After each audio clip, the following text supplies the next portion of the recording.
Para mim foi um motivo de muita alegria o professor Giovanni Mendonça Lunardi ter aceito o nosso convite, né, para gravar essa entrevista. Inicialmente, eu havia convidado o professor para falar ao vivo com a turma do terceiro período do curso de jornalismo da Uniaselv, mas por motivos, né, professor, que ele também está em sala de aula à noite, nós não conseguimos, mas ele prontamente se colocou à disposição para esse bate-papo aqui, para a gente gravar essa entrevista. O professor Giovanni Mendonça Lunardi foi quem escreveu o livro Criatividade e Inovação, que tem o mesmo nome da nossa disciplina, que nós estudamos, em que os alunos da faculdade, eles tiveram o conhecimento necessário de toda essa temática. O nome do livro também é o nome da disciplina. Um livro completo, didático, com uma riqueza de detalhes, enfim, um conhecimento extremamente primoroso que eu tenho certeza que vai fazer toda a diferença na vida dos estudantes, assim como na vida profissional de todos eles, né? O currículo do professor é muito vasto, né, professor? Ele é pós-doutor em educação, coordenador, professor permanente e orientador do programa de pós-graduação interdisciplinar em tecnologias da informação e da comunicação no campus Araranguá de Santa Catarina, na área de concentração de tecnologia e inovação vinculada à linha de pesquisa e tecnologias educacionais, professor permanente também, orientador credenciado no doutorado em educação do programa de pós-graduação em educação da Faculdade de Educação da Universidade do Estado de Santa Catarina, e tem várias outras atividades aqui, né, professor? Se a gente for falar todo esse currículo aqui, a gente vai ficar a tarde inteira. Mas, professor, a minha gratidão pelo senhor ter aceito esse convite, de estar aqui agora conversando com a gente.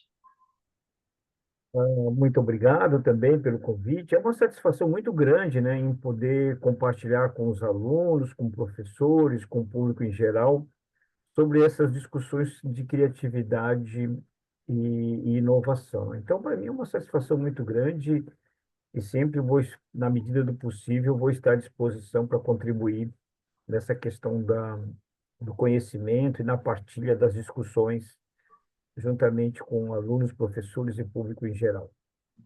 Professor, a primeira unidade do livro, ela faz uma contextualização de todo esse processo da construção do conhecimento. Eu achei interessantíssima a relação ali que logo no início o senhor faz, né, com a filosofia, a sociologia, a tecnologia, a biologia. O conhecimento, então, é um tema que sempre foi investigado, estudado, sempre foi objeto de curiosidade?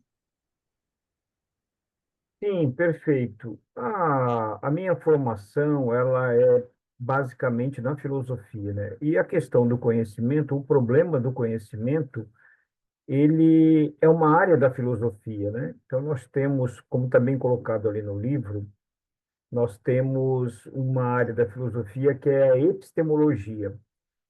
A palavra epistemologia vem do grego, né? Episteme, que significa conhecimento. Então, é a ciência, né? É a reflexão filosófica sobre o que é o conhecimento, qual é o conhecimento válido.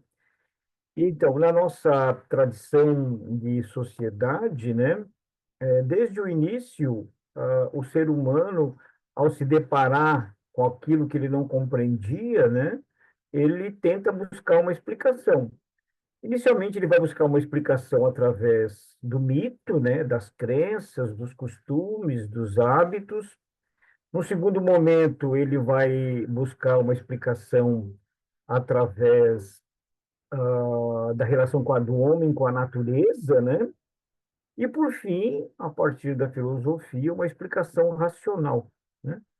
E, na sequência, do conhecimento filosófico, nós temos na Idade Média, uma convergência entre conhecimento e religião, que vai ser dado pela teologia. E, por fim, nós vamos chegar à Idade Moderna com a ciência e agora uma sociedade do conhecimento baseada principalmente nos avanços tecnológicos, né? Então, ou seja, o conhecimento ele é inerente à busca pelo ser humano de explicar o mundo à sua volta, né? Seria isso. E é muito interessante quando o senhor faz toda essa apresentação para os alunos, principalmente tem muitos alunos nossos que estão na segunda graduação, mas aqueles que começaram agora, né?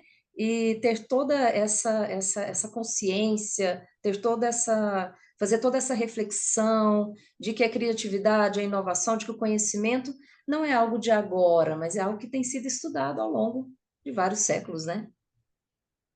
Exatamente isso. É como eu coloquei, né? O ser humano ele vai se diferenciar dos animais porque nós somos, o ser humano ele é um mamífero, né? Um animal, só que ele tem uma complexidade, né? Dada pela mente humana. E a mente humana, ela vai construir um mundo além dessa relação homem-natureza, né? Ser humano-natureza. E essa relação é construída no desenvolvimento do conhecimento, né? Então, desde o primeiro instrumento externo ao ser humano, né? Uma lança, uma espada, um material para cortar, para lapidar uma pedra, o ser humano vai aprimorando o seu conhecimento sobre o mundo, né? Na teoria marxista, né? Marx vai colocar que a aranha ela produz a mesma teia há milhares de anos, né? A abelha produz a mesma colmeia há milhares de anos. O ser humano não, né? O ser humano, ao longo do seu desenvolvimento, da sua relação com o mundo, ele produz conhecimento que transforma a natureza, mas também transforma a si próprio, né? Então, hoje, quando a gente está discutindo mudanças climáticas, né, toda essa questão aí das queimadas, enchentes, secas, ela nada mais é do que o produto dessa relação do homem com a natureza, que transforma a natureza, mas afeta ou positivamente ou negativamente o próprio homem, né? Exatamente. Professor, ainda na primeira unidade, o senhor diferencia algo que assim é muito atual para nós, né? Assim extremamente importante. O senhor diferencia ali dados, informação e conhecimento. Nós vivemos na sociedade da informação e muito se questiona se nós precisamos avançar, né? Até que ponto precisamos avançar para que nós chegamos ali na sociedade do conhecimento que seja acessível a todos. Eu queria que o senhor falasse um pouco sobre esse ponto, né, dos dados. Nós estamos cercados de dados, mas esses dados estão sendo transformados em informação e gerados, né, transformados também em conhecimento. Exato. O mundo que nos cerca, né, ele propicia uma série de dados, né, da qual nós fizemos uso. Mas aquele dado que ele é simplesmente algo que a gente se apropria sem gerar nenhum tipo de resultado que seja no interessante, ele é um dado. No momento que ele gera algo que pode nos dar algum, alguma ajuda nessa nossa relação com o mundo, ele se transforma numa informação. Agora, o que é o conhecimento? É aquilo que vai ajudar a transformar a nossa relação com o mundo, né? Então, o conhecimento, ele faz com que o ser humano, ele interaja e modifique a realidade à sua volta, positivamente ou negativamente, né? Então, a sociedade do conhecimento é aquela em que a sociedade na qual o ser humano, ele consegue, de uma maneira radical, transformar o mundo em torno de si, né? Então, a gente percebe hoje que a nossa sociedade, nos, no século XXI, no século XX, ela é potencialmente diferente das sociedades do século XIX, XVIII, né? Então, o conhecimento produzido hoje, ele é um conhecimento complexo, vasto, né? Hoje, qualquer pessoa, para poder viver a sua vida, né? Poder receber um salário, ter uma empregabilidade, ela é necessária que ela tenha um conhecimento básico, né, de informática, de informação, de raciocínio lógico, ele tem informação na capacidade de se expressar, né?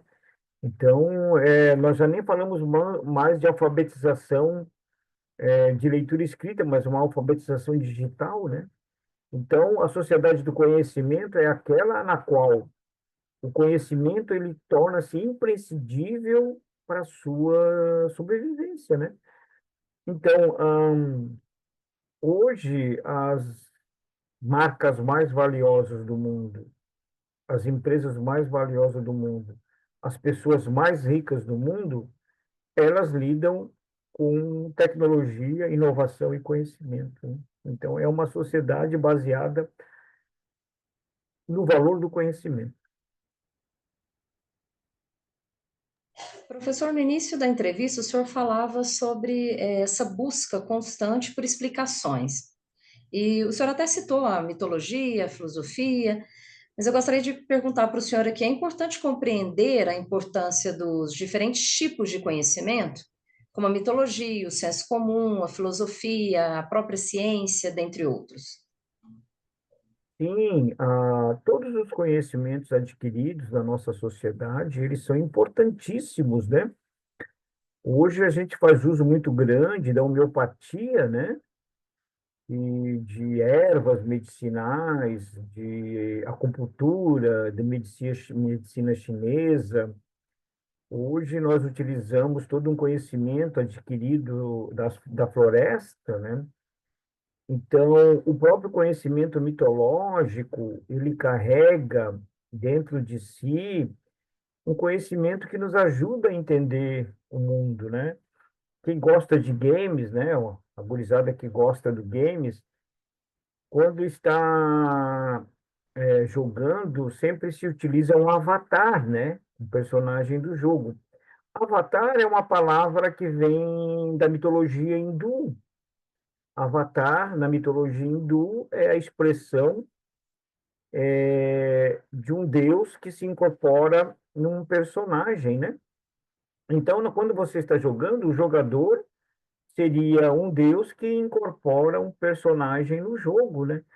Então, todo tipo de conhecimento, ele vai trazer um conteúdo, né, que nos ajuda a entender e a explicar os momentos e até trazem alternativas, né, para a nossa sociedade, né? Então, quando a gente fala um pouco nessa questão da sustentabilidade, a gente está até voltando às comunidades tradicionais que têm uma relação mais sustentável com com a sua comunidade, né? Então, é um saber tradicional que ele pode ser incorporado à nossa sociedade. Ou seja, então não é só um conhecimento tecnológico, um conhecimento baseado numa complexidade de cibernética, né, computacional, mas todos os saberes, né, eles trazem uma carga importante para nós nos compreendermos, né, e tentar encontrar alternativas e soluções para os nossos problemas, né? Então, nós estamos falando aqui com o professor Giovanni Mendonça Lunardi, ele que escreveu o livro Criatividade e Inovação. Professora, a psicologia também tem um papel importante para se compreender a produção do conhecimento, né? Poderia falar um pouquinho sobre as inteligências múltiplas, a inteligência cognitiva, a inteligência emocional, como que elas se complementam aí, na busca pelo conhecimento? Então, há muito tempo se achou que o conhecimento válido, uma pessoa ser considerada inteligente, seria apenas quando ela tinha uma inteligência cognitiva, lá um determinado coeficiente intelectual, chamado QI, né? E isso foi muito válido na década de 30, 40, 50. Se considerou que só nós tínhamos só um tipo de inteligência racional que pudesse ser medida e que fosse importante para o nosso desenvolvimento cognitivo, né? Ao longo do tempo, a própria psicologia, outras ciências, a antropologia, mostraram que não, né? Que as pessoas são diversas e que há diferentes formas de você buscar o conhecimento e se relacionar com o mundo, seja no contexto de inclusão, né? Seja num contexto de diversidade, né? Então, a nossa chamada inteligência cognitiva tradicional, ela é válida, ela é importante em determinados contextos, mas em outros contextos nós precisamos fazer uso de inteligências emocionais, né, socioemocionais. Hoje, as empresas buscam, além de um profissional que tenha uma inteligência cognitiva importante, mas também que tenha capacidade de se relacionar em equipe, que é uma inteligência emocional, né? Ou seja, se você não souber trabalhar em equipe, é, você vai ter muita dificuldade, porque hoje não tem ninguém que consiga desenvolver uma atividade individualmente. Você precisa trabalhar em equipe. Então, o trabalho em equipe, ele é fruto de uma inteligência emocional. A outra capacidade importante é a capacidade que as empresas buscam muito, é a capacidade de resiliência, ou seja, a sua capacidade de se adaptar às transformações, que também é uma capacidade emocional, né? E por aí vai, ou seja, resiliência, trabalho em equipe, a própria criatividade, são fatores, são capacidades que vêm além de simplesmente de uma inteligência mais cognitiva, mais tradicional. Por sua vez, também, as inteligências múltiplas são as várias formas que as pessoas têm de interagir com o mundo à sua volta, né? Então, tem pessoas que elas têm mais introspecção, tem pessoas que são mais extrovertidas, tem pessoas que têm mais habilidades manuais, tem pessoas que têm mais habilidades no sentido de desenvolvimento interior, de concentração. Então, as inteligências múltiplas, elas visam mostrar que o ser humano tem diferentes formas de interação e de desenvolvimento, né? Então, a capacidade socioemocional, a capacidade de interação, a capacidade de você entender outras culturas, né? De você entender outras comunidades, de você entender outros saberes, né? Então, a diversidade humana, ela é variada, a diversidade humana no aspecto da inclusão, né? Quando a gente vê ali nas Paralimpíadas, né? Como que as pessoas têm a capacidade de desenvolver habilidades dentro de outros formatos, que não aquele formato tradicional, né? Então, nesse momento de uma sociedade diversa, mais inclusiva, você olhar para os diferentes saberes e diferentes capacidades de inteligência, ela é muito importante, né? Professor, em tempos de inovação, de conhecimento, né, que nós falamos amplamente, de conectividade, a criatividade ela é um diferencial?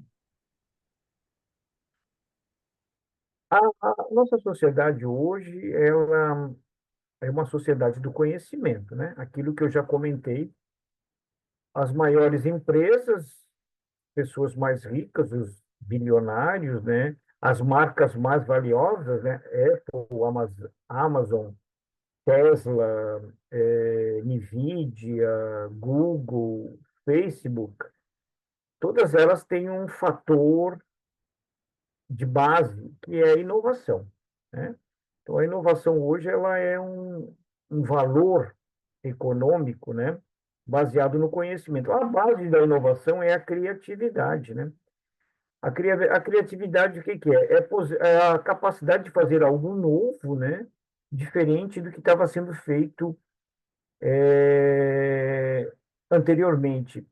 E a criatividade, esse olhar diferenciado, ele é a marca da inovação, né? Então, hoje, toda grande empresa, toda grande instituição, se ela quer ter uma equipe inovadora, ela tem que contribuir para o desenvolvimento da criatividade, né? A criatividade, é quase que inerente ao desenvolvimento da nossa sociedade, né? Ela está ligada ao desenvolvimento, a capacidade de olhar, de ver um problema, de ver uma alternativa, de criar algo novo onde não existia, né? Então, ah, ao se falar de inovação, automaticamente você tem que falar de criatividade, né? Você só vai inovar se for criativo, né? Alguns teóricos, né? O senhor citou algum deles no livro, como o Sternberg, que enfatiza sobre as interações sociais serem fundamentais nos processos criativos, assim como as interações culturais, todos eles influenciam ali na criatividade.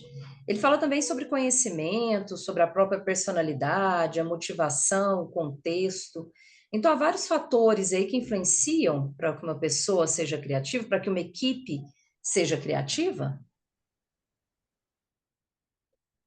Justamente tudo que os teóricos têm que tentado encontrar, né, as fontes da criatividade, né? Então é muito raro uma pessoa isolada, né, trancada em algum lugar, ele tem aquela eureka. Ah, descobri algo inovador e, e agora eu vou colocar em prática, né? Isso não é raro, é raríssimo, né? A história da ciência, da tecnologia, né? O que que se tem como padrão, como a base da criatividade, né? Primeiro é que a criatividade ele é fruto de todas essas interações, né? As interações culturais, as interações sociais. O contexto da criatividade muitas vezes está ligado ao contexto social, político, econômico, né? A, a criatividade ela está em ambientes onde ela possa transitar. As pessoas têm que ter contato com livros, filmes, vídeos, jornais, TikTok, YouTube, redes sociais. Ou seja, o conhecimento ele tem que transitar, as pessoas têm que ter acesso, né? Para que você possa ter um ambiente onde surgem novas ideias, né? Então, as experiências com os mais velhos, a experiência com as crianças, a participação em congressos, eventos, a utilização de ferramentas, redes sociais, tudo isso ela é a base onde o conhecimento ele pode transitar, né? Se você for ver onde os locais, voltando aqui, né, citando novamente os personagens aí que detêm as empresas mais valiosas do mundo hoje, né? O Mark Zuckerberg, dono do Facebook, o Bill Gates, dono da Microsoft, o Steve Jobs, né, que criou a Apple. Eles viviam ali na região de Harvard, do Vale do Silício, um ambiente altamente cultural, altamente diverso, altamente onde a informação circula, onde o ambiente circula, onde você tem contato com o que está acontecendo, né, em termos sociais, culturais, econômicos, né? Então, a criatividade ela não vai surgir de uma hora para outra. Ah, mas o Bill Gates criou, o Steve Jobs criaram na garagem da casa deles. Só que a garagem da casa deles ficava no Vale do Silício, né?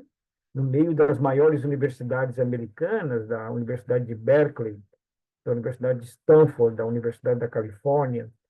Então, ou seja, a garagem deles estava no lugar certo, né? É, claro, no extremo da China, no interior da Amazônia, no Brasil, podem surgir ideias criativas, podem surgir desenvolvimento de tecnologia, sim, pode, claro, mas a grande tendência, o grande padrão é de que a criatividade para se desenvolver é a circulação de ideias, de culturas, da diversidade, da informação, né? Então, uma empresa que ela queira desenvolver, incentivar, motivar os seus parceiros, os seus colaboradores à criatividade, tem que fornecer a eles a capacidade de interagir com o que está onde está circulando a informação, né? O acesso à cultura, o acesso à capacitação, o acesso à informação. Então, esse é o padrão. Aquele gênio escondido dentro do quarto que vai descobrir uma tecnologia existe, mas é raro. Apenas alguns, né? A grande maioria dos grandes avanços da humanidade, elas vão surgir nessas interações sociais, políticas, econômicas. Professor, para a gente encerrar, a criatividade e a inovação, ela sempre esteve presente nas empresas, nas indústrias, desde a primeira revolução industrial, a segunda revolução, a terceira, a quarta, né, agora que nós estamos vivendo aí. Como que o senhor vê essa realidade da indústria 4.0 e a inovação e a criatividade nesses espaços? Então, a inovação hoje ela é um valor econômico, né? Hoje você pode medir que o lucro de uma empresa ela está diretamente ligada à sua capacidade de inovação tecnológica, né? Citando aqui o exemplo do iPhone, né? A Apple ela conseguiu colocar um valor na inovação, né? Então, por exemplo, o mercado agora está aguardando o iPhone 16. Então, se o iPhone 16 vier com um baixo grau de inovação, as ações da Apple vão cair. Se o iPhone 16 vier com alto grau de inovação, as ações da Apple vão subir. Então, ou seja, hoje toda empresa ela pode medir o valor do seu produto pelo grau de inovação, né? Então, a inovação é como se fosse hoje aquilo que vai dizer se a empresa vai sobreviver ou vai dar lucro no futuro, né? Então, hoje toda empresa tem o seu diretor de inovação, tem o seu gestor de inovação. O nosso Ministério da Ciência, né, antigamente era MCT, né, Ministério da Ciência e Tecnologia. Hoje ele se chama MCTI, né, Ministério da Ciência, Tecnologia e Inovação. Se você for no LinkedIn, e você vai ter ali cargos de gestor de inovação, diretor de inovação, gerente de inovação. Então, o que que é esse profissional? É aquele profissional que vai ficar atento às transformações que estão ocorrendo na empresa, né, que podem resultar numa maior capacidade de lucro dela ou na sua própria sobrevivência, né? A empresa hoje que não estiver atenta às transformações no seu mercado onde ela atua, ela pode significar a sua própria saída, né? Sua própria falência. Então, com isso, o que que aconteceu? O que que acontece na nossa a sociedade atual? A busca pela inovação. E para inovar, você precisa da criatividade, né? Ter um time criativo, né? Ou seja, ah, não basta você ter um produto. Aquele produto ele vai ter uma vida. Por quê? Porque logo em seguida vai vir um produto melhorado, um produto mais inovador, e se você não estiver atento, vai te tirar do mercado. Então, é uma questão de sobrevivência, a questão da inovação, né? As instituições hoje têm as universidades têm os seus setores de inovação, né? Os estados tem os seus centros de inovação, os seus parques de inovação, os municípios estão criando as suas leis de inovação. Então, ou seja, a inovação hoje ela é uma, um fator determinante, né, de sobrevivência para as instituições e para as empresas, né? Então, nós falamos com o professor Giovanni Mendonça Lunardi, autor do livro Criatividade e Inovação, que nós utilizamos aqui na Uniaselv. Muito obrigada, professor, pela nossa conversa, pelo nosso bate-papo, por tanto conhecimento e esclarecimento que o senhor trouxe para nós. Muito obrigado, é uma satisfação muito grande e contem comigo sempre que precisarem, estaremos à disposição.